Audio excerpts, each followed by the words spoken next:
Hi sir. చెప్పండి. Hi చెప్పండి. మీ పేరు?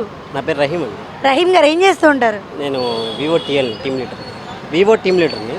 Vivo team leader. సార్, ప్రస్తుతం ఉన్న కూటమి ప్రభుత్వ పాలన మీకు ఎలా అనిపిస్తుంది? చాలా బాగా చేస్తున్నారండి. అన్ని పథకాలు నెమ్మదిగా అన్నీ అందుబాటులోకి వచ్చేటట్టుగా చేస్తున్నారు. ఎందుకంటే గత ప్రభుత్వం లాస్ చేయడం వల్ల ఇప్పుడు ఈ ప్రభుత్వము కొంచెం టైం పట్టిద్ది ఆ పథకాలు అమలు చేయడానికి. దానివల్ల ఇప్పుడు అది పెట్టట్లేదు అని చెప్పి తప్పుడు అభిప్రాయపడడం తప్పు అని ఈ కూటమి ప్రభుత్వం చాలా బాగా చేస్తుంది, బాగా చేసిద్ది కూడా. Thank you so much.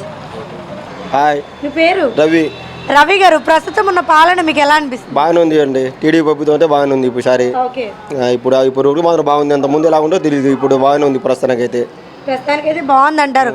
రాజధాని సంగతి ఏందండి మరి? రాజధాని అంటున్నారు కానీ ఎవరు కడతారో కట్టలో తెలియదు.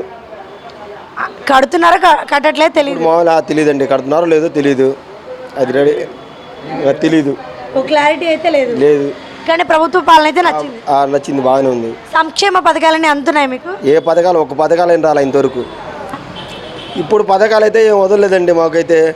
ఆటోలకు అయితే మామూలు బాగానే ఉంది. ఇప్పుడు ఇంతవరకు కేసులు తగ్గినాయి. ఆటోలకు అయితే ప్రస్తుతానికైతే బాగానే ఉంది. ప్రస్తుతానికైతే పర్లేదు. Okay sir, thank you. Thank you. Hi sir. Hi అండి. మీ పేరు? నా పేరు సద్దాం హుసేన్ అండి.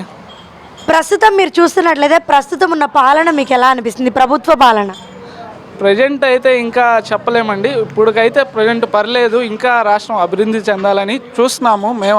వాళ్ళందరూ ప్రయత్నిస్తున్నారు. ఇంకా ఉండే కొద్దీ మనకు తెలిసిద్ది. ఇప్పుడే ఒక నిర్ణయాన్ని రాలేం కదా, ఇంకా రావాలి. ఇంకొంచెం బాగుంది, ఇంకొంచెం పనితీరు. రోడ్స్ వేస్తున్నారు. ఇప్పుడు నేను పోయిన దానికన్నా కొంచెం రోడ్స్ పర్లేదు. ఇంకా అభివృద్ధి చెందితే బాగుంటుంది. అది మేము కోరుకుంటున్నాం. అది. Okay sir, thank you so much. Thank you అండి.